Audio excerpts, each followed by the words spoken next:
Being performative has become a performance. Today I want to talk about performative men and the self-aware aesthetic. In between Indonesian boat kid aura farming content, my feed has been flooded the past few months with performative man content, in which a particular genre of man is skewered for a now familiar set of tropes. Tote bag wearing, performative reading, matcha drinking, clairo listening. Now there's something about all this content that really makes me chuckle. It recalls one of my favorite quotes by the philosopher Slavoj Žižek.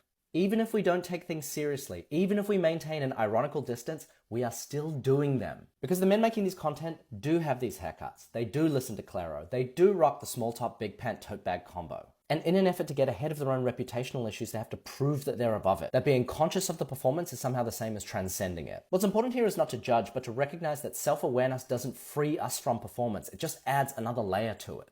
Infinite regress. Once being aware of your performativity becomes the new performance, you have to become self-aware of that performance, and so on and so on. The irony, of course, being that in an effort to transcend the aesthetic, they just end up creating a new self-aware aesthetic. This goes back to some of the ideas I talked about in my video on the authenticity illusion. There is no outside to performance on social media. Critiques themselves are reincorporated as soon as they become content. The algorithm does not clock your meta-commentary, it all feeds the same content system. We're all products of algorithmic taste-making, whether we admit it or not.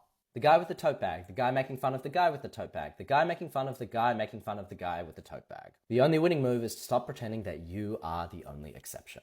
To admit you're not original, your taste is algorithmic, and hey, you are okay with it. That's the radical act, dropping the performance of being above the performance. So bring me my strawberry matcha. Oat milk, please. I think I'm lactose intolerant.